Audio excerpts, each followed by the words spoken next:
Okay. Um, we've got the incline support, and we're going to do this in Inventor. So I'm just going to draw this profile here, sketch it out, place the dimensions on it, and give it thickness. So let's pop into Inventor here, and these are English units, correct? Okay, so we're going to go File, New English US Standard Part, Create. Excuse me. Now we're going to hit Sketch, start Sketch up here, and I'm choosing XY plane. You can choose this plane if you want. It really doesn't matter. If there was a specific reason to pick a plane, you know, well, you would know, or I'd let you know. In this case, we just want to model the part, so we'll pick that. I want to change my grid. I don't like the grid like this because I can't really judge how far I'm zooming in and out. So I'm going to go to Tools, Application Options, I believe.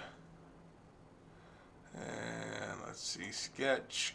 Under the Sketch tab up here, we're going to click Grid Lines On and Apply. There I have my grid lines. Okay, close that out. Okay, that yellow dot right there is the origin point. I'll keep that in mind. When I place lines in here, I'll go back to the Sketch tab.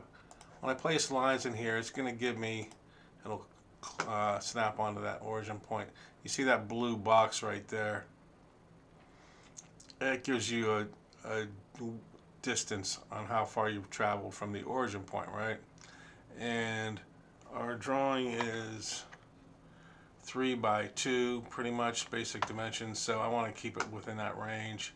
So I'm just going to kind of follow this along, so I'm about 3, and then go up about 2.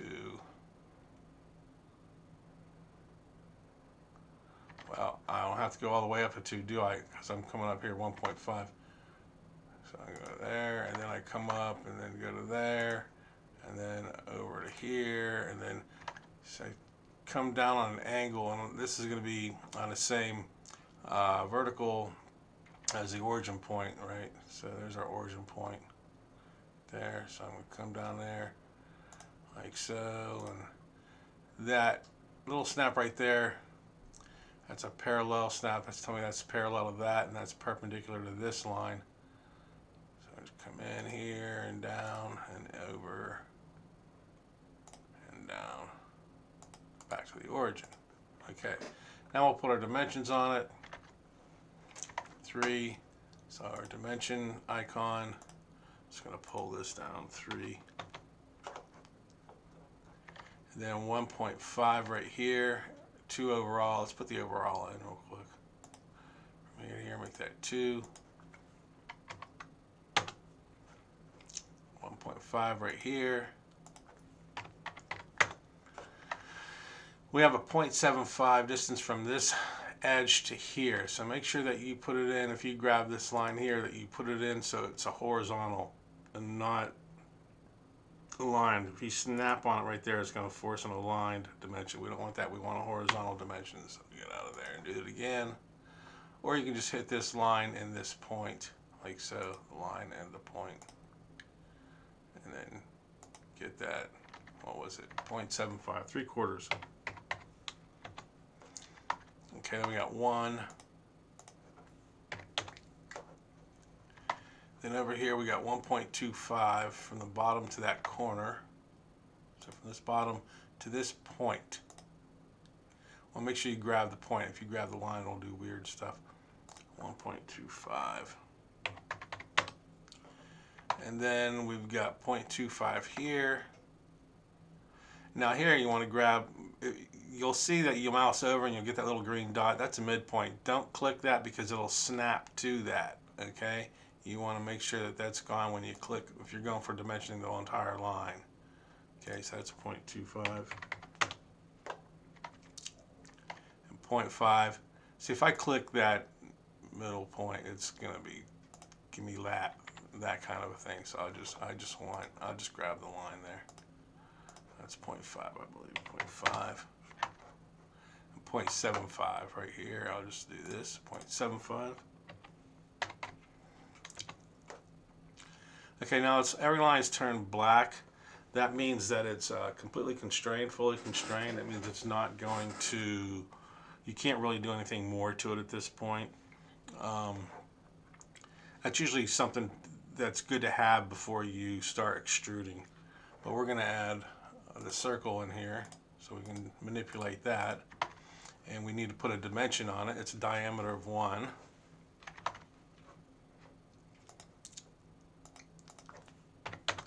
And then we've got 1 inch from the right edge and 1 inch up from the bottom edge. So we'll put a dimension from this edge.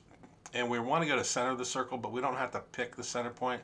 We can just pick the circle itself and it'll automatically snap to the center one. There's a way to get it to snap to the edge point, but a tangent, but we'll deal with that later. And from the bottom to here, 1. So there we have the sketch, fully constrained. Now we can finish the sketch. Click on this green arrow right here. And it has a thickness of 0.5. So we're going to extrude it. Okay, this right here. And put in a distance of 0.5. Say OK. And there's our finished part. Okay, so we'll save this. And call it inclined support or whatever. And where do I want to save this? Place it somewhere, save it somewhere, you know, where you'll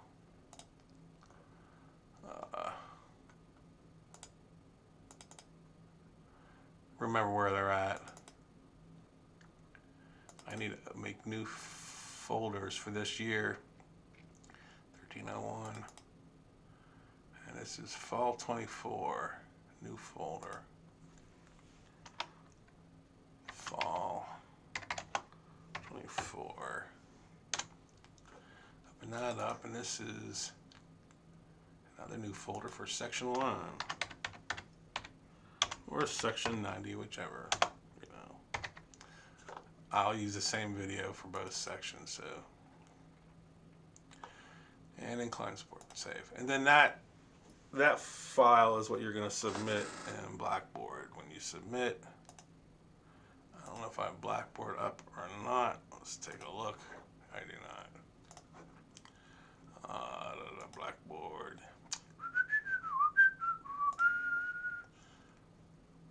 Parametric modeling. Student view. Assignments. First models.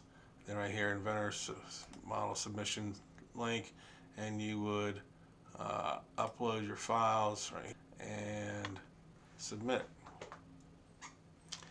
And that's how you do it. Okay.